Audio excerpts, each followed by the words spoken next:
I can tell exactly what kind of marathon runner you are in 30 seconds. Not from your time, but more from the way you talk about the race. I'm stuck between two levels, and earlier this year, I chased volume like an idiot, ignored a hamstring issue for weeks, and watched months of dedicated marathon training vanish to dust at mile 18, kilometer 32 of the race. In this episode, I'll be going over the 5 levels every marathon runner goes through, the exact moment you move from one level to the next, and why most transitions are actually traps in disguise, why 80% of runners get stuck at level and never leave, and the dark truth. Most runners, they should never ever try to reach levels or I'm Darren D. Lake. I've run multiple marathons, one where I went sub 3 hours and a few others where I did not. I've helped over 10,000 self-coach runners get 1% better each day, each week, each month. And through all of that, I've researched and experimented on myself and others safely. And I figured out which level is the best one to strive for and which one is the one to avoid. Let's get into what you actually click for on this episode. Starting out level 1, the bucket lister. This person treats a marathon like climbing Everest. They announce their training on social media like they're deploying for war. Beginning this journey. My brother, you're jogging in circles, not storming Normandy. This person buys a 26.2 sticker the race day before, or 42.2 for metric people. That's like getting a college degree tattoo before passing a single exam. And then they post on socials 47 photos with a caption, "I did something today most people will never do." Bruh. The transition moment from level 1 to level 2, it happens the moment they cross the finish line. Instead of saying, "never, ever again," they say, "I wonder if I could go faster the next time," because they always say that. That's the addiction talking. That's when you stop being a bucket lister and you start becoming a repeater. How to avoid the trap? If you want. If this is your first marathon, just finish and walk away. That's it. People will love that you did it. You got the finisher shirt and medal. But that's too easy because you clicked on this video and you're probably going to finish your first marathon and ask, what's next? Here's what you need to know before you move forward. I've created a work smarter, not harder, free training plan that allows you to run faster with less effort in a structured manner. And it's got all the tools and tactics you need to do the thing without burning out physically and mentally. Get it at the QR code here or link below in description or show notes if you're listening. Oh, while I got you, make sure to comment and tell me what level you think you are. Comment below, Spotify, YouTube, whatever. I want to know if I'm onto something with this and how many people are on levels 1, 3, 4, 5, level 2. Speaking of level 2, enter the repeater. This is where 80% of marathon runners live forever. They've done 3 to 5 marathons. They think they know marathons now. They do not. I've done 4 and still can't get it right. They're just repeating the same mistakes with slightly better gear while getting more gray hairs in the chin. They still hit the wall at mile 20, which is either a set of cramps, they bonk and hit the wall, or some random injury from 6 weeks ago decides to poke its ugly head out again and sabotage your race. You thought you had it sorted, you did not. They still don't get negative splitting and they blame the course. It was too long. No, it wasn't. Your Garmin or your Coros or whatever, it was wrong. They blame the hills or the weather. It killed me. It was 51 degrees Fahrenheit, 10 degrees Celsius, and cloudy. Sounds like perfect conditions to me. Here's why they're stuck, with science to back it up. Psychology researchers found that when you repeat a behavior in the same way, it becomes automatic in about 66 days on average. I'll get to the average in a second. Your brain literally builds a pathway for the habit. I call this the byproduct of consistency, which is a section from my upcoming book, The 1% Better Runner. More on that soon in the next coming months.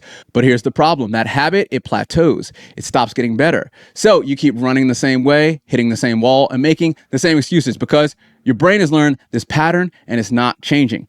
66 days was the average, but in reality, the study really showed people can take anywhere from 18 to 245 days to form the habit.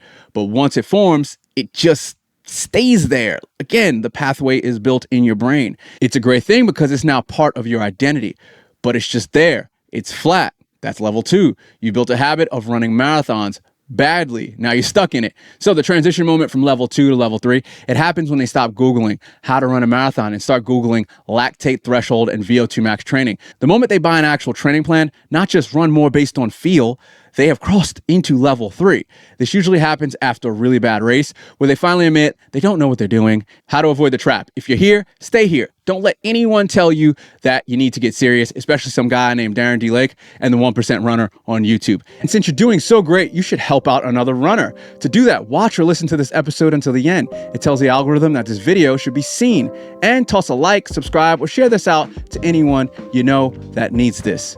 On to level 3, the student. This is where I live most of the time. And to be honest, it's exhausting, tiring, mentally, physically, etc. These people have read Jack Daniels, Fitz's, and Phil Maffetone's book end to end 3 times. They have an honorary master's in ChatGPT and a doctorate in YouTube and podcast. They know what lactate thresholds actually mean and the formula for VO2 max. And they stopped asking, what pace should I run? And started asking, what is my weakness? They also become unbearable. I'm the guy explaining VO2 max to someone at my son's 6-year-old birthday party, and all they asked me was how far I ran that day. If you see yourself doing this, congrats. You are insufferable now. Their Strava titles are ridiculous. I'm to blame for this. 8x1K at LT with 90 seconds float recovery. Nailed it. Cool diary entry, bro. Again, this is all me. The transition moment from level 3 to level 4, this one is dangerous. It happens when you stop running for fun and start running for a specific goal. A Boston qualifier, a sub 3-hour marathoner, a 2:29 marathon, ultra marathon, 100 miles, etc. A random arbitrary round time number that starts taking over your entire life. For me, it was earlier this year. Cue violins. I wanted to be super fit. I added double runs and medium long runs into my week. I was logging huge volume, touching 127 kilometers, 76-mile weeks, and feeling like a hero. Then my hamstring started spazzing on me 5 weeks out from the marathon. I ignored it, thinking it's a one-off. I thought I was being hard, but really I was being stupid. And my hips were tighter than they've ever been. Race day, kilometer 30, mile 18. That hamstring, it came back. Months of training, hours, they were stolen from me and my family and friends that I'm not even seeing. And I watched it all fall apart because I couldn't just train smart. I had to prove something to myself and Strava and the random people that gave me kudos. A bit dramatic, maybe, but that's level 3 to level 4 transition. You stop being a student and start becoming a psycho. How to avoid the trap? Stay curious, but not obsess. It is a fine line. If you're ignoring injuries or missing family and friends time for marginal gains, you've already crossed into level 4, which is the qualifier.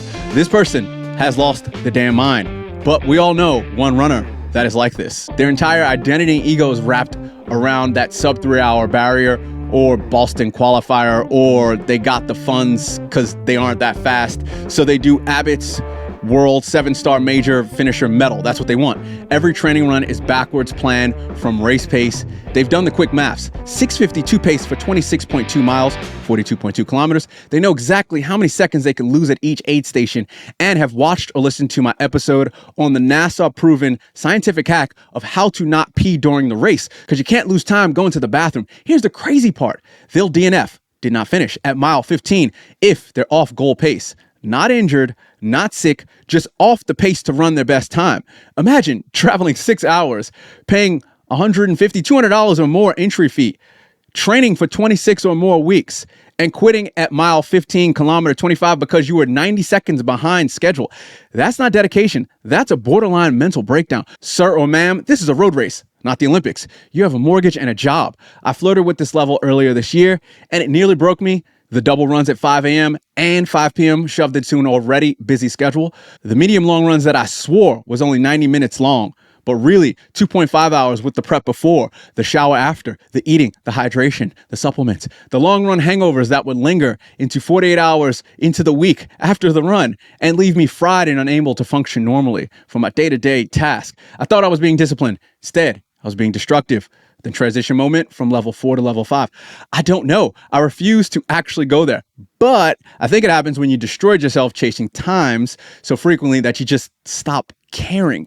You either burn out completely or you go beyond and become some person who runs marathons like their morning jogs. Spoiler, that's how you know you're level 5. How to avoid this crazy trap. If your happiness depends on hitting a specific time, you've tied your self-worth to something you can't control, weather, injury, or one nagging hamstring. Have you ever wondered what happens when someone's soul leaves their body, but their legs just keep running marathons anyway? You have now just hit level 5, the absolute psycho. This person scares me. They've run 73 marathons. They don't train anymore. They just show up. Their shoes are usually some basic Nikes that they had for 7 years. And rumors are that they might be held together by duct tape in the inside because they don't want to show people on the outside. Oh, and they haven't tapered since 2004. They finish a marathon in 3 hours, 12 minutes and immediately ask where the next race is. No ice bath, no celebration, no stretching, just what's next. They give advice like, just don't think about it, bro, which is as helpful as telling someone to just relax when they're having a panic attack. They treat the marathon distance like everyone else's morning jog. They're either godlike monks who've overcome that weak human suffering thing, or they're running from their problems literally. Get that person therapy or a slower hobby ASAP. I will never touch this level. I'm going to say it. Those people are broken or enlightened. I can't tell which. Either way, I'm staying in my anxious level between 3 and 4 space where I belong. How to avoid this trap? If you're here, I don't think you want to leave. You're either at peace or you're too far gone. Either way, all the best. So what level should you actually be on? I'll keep it 100 with you. The question isn't what level should I be on? It's what level makes me enjoy this sport. I go between levels 3 and 4 right now. Some days I'm the curious student. Other days I'm the obsessive psycho adding double runs I don't need. The best runners I know, they stay at level 3 for a long time. They're smart enough to improve, but sane enough to not destroy themselves chasing time. They make sure whatever they do today doesn't ruin whatever they're going to do tomorrow and the week after and the month after and the year and the decade after. So if you're at level 2, enjoying your races, not stressing about every second, just stay there. You've already won. And a huge important part, I only do 1 marathon a year-ish because it's a slippery slope to all the higher levels once you start doing 2, 3, 4 and more per year. But the longer I stay in the running game, the more I'm starting to think that the half marathon is the perfect distance.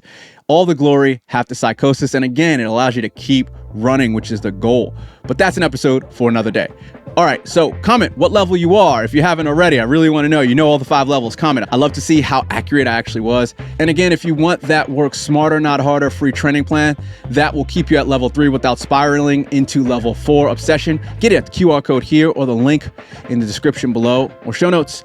But the marathon, it's running before you can walk. Most people should really be focusing on the half and getting that dialed right in. I did a full deep dive on how to train for the half marathon and why it might actually be better for you than the marathon. Check the video below or link in the description. Peace.